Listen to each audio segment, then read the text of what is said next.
Good morning, this is Bill from Think Out Loud Media. We were going to go with just thinking, but that handle was not available on YouTube. I asked ChatGPT, I don't even know if I'm saying that right,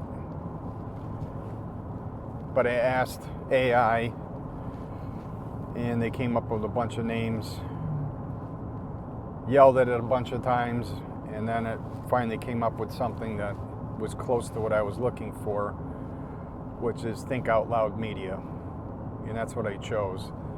So that's our handle on YouTube. You can follow us at Think Out Loud Media. Be sure to subscribe.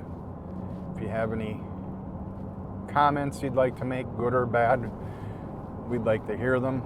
I want to be open-minded, be willing to change. Speaking of change, my son is converting me to being open-minded and willing to change and try new things. I've mentioned that in my other channel and my other videos at the woodshed, that you have to be open-minded, willing to change.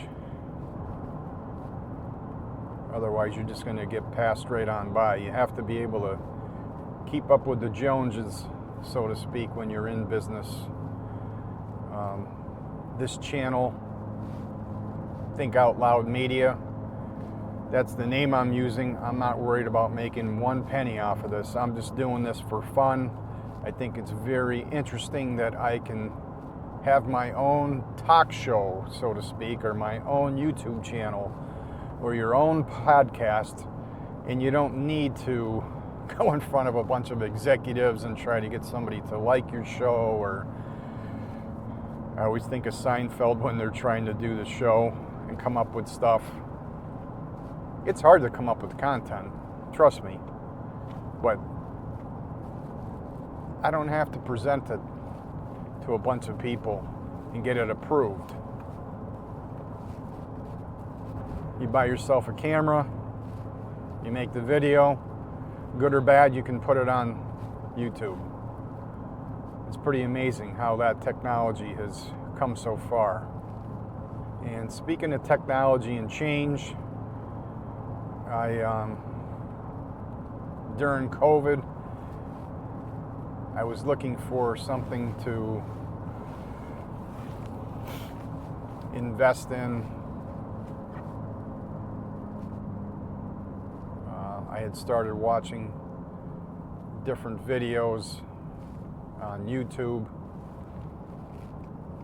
Patrick Bet David was somebody that I was watching his YouTube channel and watching guerrilla marketing, and I was trying to figure out ways to market my eBay stuff better and how to get my stuff more views and stuff like that. And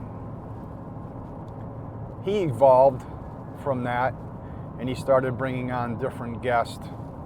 I can't remember their names right now without looking them up, but people that were experts as being accounting, people that were experts at estate planning, and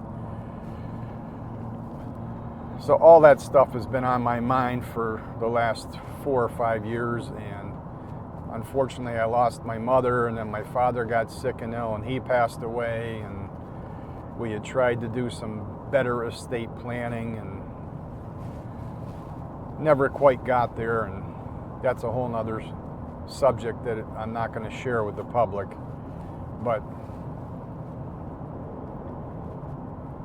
I've come to the conclusion that you definitely have to be open-minded and willing to change and learn. Now, just because somebody tells you something is a good idea doesn't mean that it is. You have to be willing to do the research and spend the same amount of time inspecting it. Inspect what you expect. Look at where it's going and how it's doing and what it's useful for, whatever change that you're willing to make. So during that time frame, I was looking for different things to invest in, and I bought some silver coins from the U.S. Mint. And that's what one of the guys, Robert Kiyosaki, was part of that Patrick Bet David guessed at that point. And he kept talking about going off the gold standard when Nixon took us off. And even when he explained it, it didn't make a lot of sense to me. You know, why that was a big deal. And then you kind of forget about it. And then you go on with your life and things happen and you don't stick with it. Well, the silver that I bought went way up, and that's what Robert Kiyosaki had said, that it's going to go up in value, so just buy it, hold it, never sell it, and it'll keep going up in value. And to get to my point, the US dollar just constantly loses its buying power. And during COVID, when they printed all this money to give to people, because all they did is print it, they didn't have to have it backed by gold, so they could just add money to the system. And when you add money to the system, people don't want their money to go down in value. They want to put it into things that are going to hold value. So when they have all this extra money, they go out and buy a house or a rental property, or they go out and invest in equipment for their business. And when you put all that cash out there and add it to the system, that makes everything more expensive and makes everything very inflation, and it raises the cost of everything because people have to put it somewhere. You don't want to just leave it in the bank earning at that time, and still to this day, I mean, the best CD rate I can get is 4.03%, and that's for 162 days, or 182 days, excuse me. And you got to go back to the bank every 6 months, and you got to re-sign up for it, and then when the rates drop, the rate keeps going down, and if you just leave it in a regular checking or savings account, you're getting like 0.1% of interest. Well, if you're not getting 4 to 5% return on your cash, on your money, you're losing money every year. You can't just put it in your mattress, you can't just put it in a mason jar and bury it in your backyard. You can't just leave it in your savings account. You can't leave it in your safe. And I don't mean that I have a lot of cash, but I'm just talking about in general. You have to invest your money into something that it's going to hold its value or gain at least 4 to 5% a year to keep up with inflation, because they keep printing more money. So recently I've been watching different videos on YouTube, and my son's been talking about Bitcoin. And the more research I do on it, the more I'm understanding it. I did understand it a little bit when I was researching it, and then you kind of forget about it if you're not working on it, thinking about it, exploring it, using it all the time. And I've purchased some Bitcoin recently, and it doesn't matter if it's going to go up in value or go down in value. The biggest thing about Bitcoin is it cannot be duplicated, it cannot be added to, they cannot make more of it, it's not controlled by the government. There's basically 5 pillars to Bitcoin. So these are not in any particular order, but number 1, you have users of Bitcoin, which I am now become a user. You have nodes. You have miners, you have developers, and then you have businesses. So those are the 5 pillars of Bitcoin. And you would have to get all 5 of those pillars to agree to add more Bitcoin or change how many are going to be released. So the whole system is set up that there's only going to be 21 million Bitcoins. So basically, it is a digital gold. They're not going to make any more of it. So if the U.S. government decides they want to make more Bitcoin. They can't do that. And the whole purpose of Bitcoin is to make things deflationary and make things get cheaper. Technology should make things lower in cost. I mean, if you can make a car and put it on an assembly line and make it cheaper because of innovation, the price should go down. It shouldn't go up. But if you keep printing more money, doesn't matter what country you're in or what they're using to make this money, that money has to go somewhere. It has to be reinvested, otherwise it's going to keep going down in value because it's going to cause inflation. Well, Bitcoin doesn't cause inflation, it causes deflation. And a great example of that would be in the video I was watching. Now, obviously, Bitcoin's going to go up and down. And what they talk about and what I'm learning is, once you buy Bitcoin, just hold on to it. It's not something that you want to buy and sell. You want to be in it for the long term. Now, back in 2016, the average cost of a home in the United States was $288,000. And at that time, it would take 1,664 Bitcoins to purchase that house.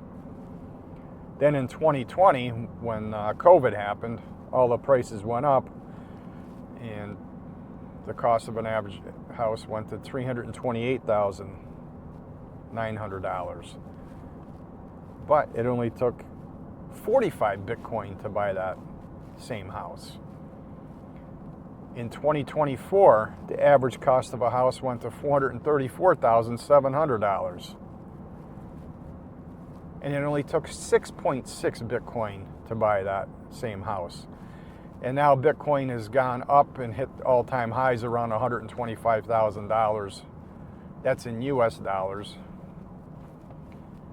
And it would only take 4 Bitcoin to purchase the same house. So it's only going to keep going up in value the more that it's adopted and used. And it's safe because there is 5 pillars. And it's set up to only have 21 million Bitcoin. They're not going to have any more of it. Now, it's similar to gold. But what happens if they find, or an asteroid comes and hits the United States, and it's full of gold? Well, obviously the gold price is going to drop, or if they find some huge reserve of gold in Alaska or wherever, somewhere in the world, that could drive the price down. You're not making more of it, but there can definitely be more that's found. So that could drive the price down. But with Bitcoin, nobody controls it. No government controls it. When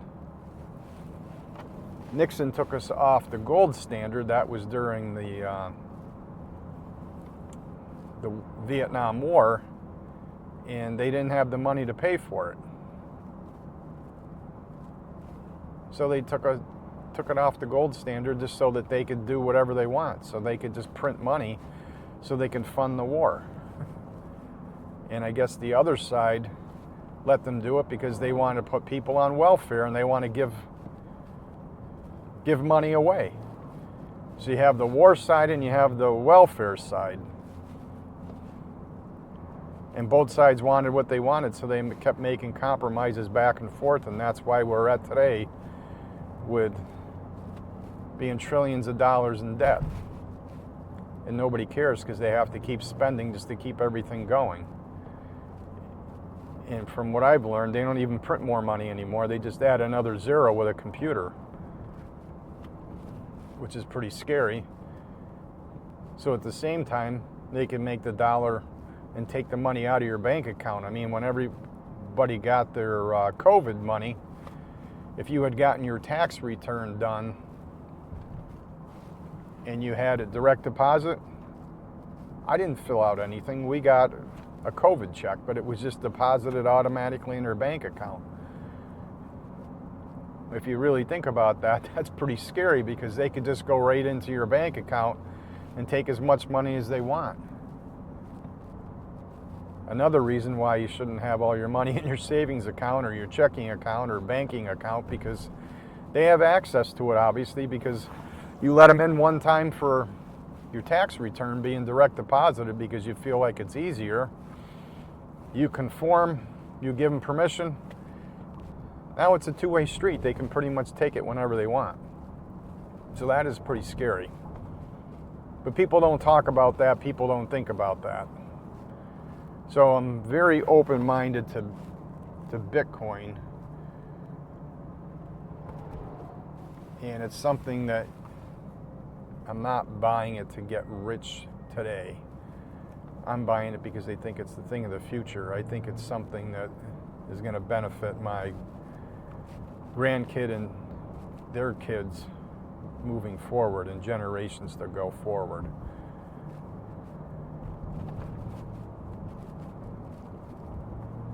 Maybe I'm wrong. I'm just still trying to learn about it. And I'm telling people, if you want to invest in Bitcoin, do your own research. Come up with your own reasons why. But I'm willing to change and be open-minded and be part of the next great new idea. People are always thinking, what's going to be the new thing? Cryptocurrency is the next thing. It can't be controlled. It can't be multiplied. Everything goes on the blockchain.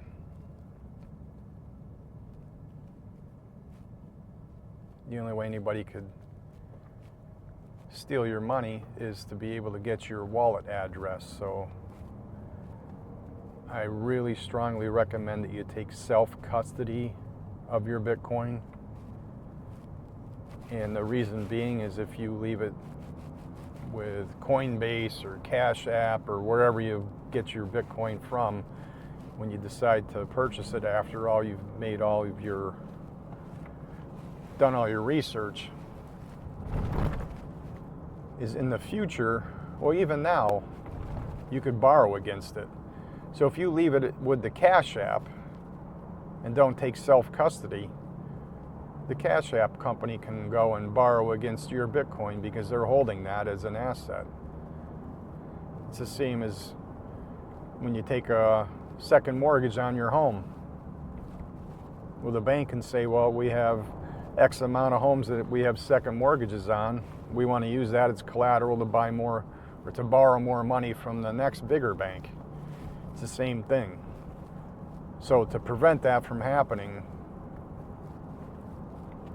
I suggest you take self-custody of it and put it on your own digital wallet and store it in a safe place.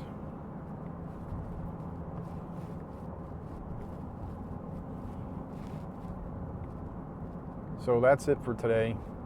I'm going to call this episode 1, season 1 of Think Out Loud Media. Be willing to change.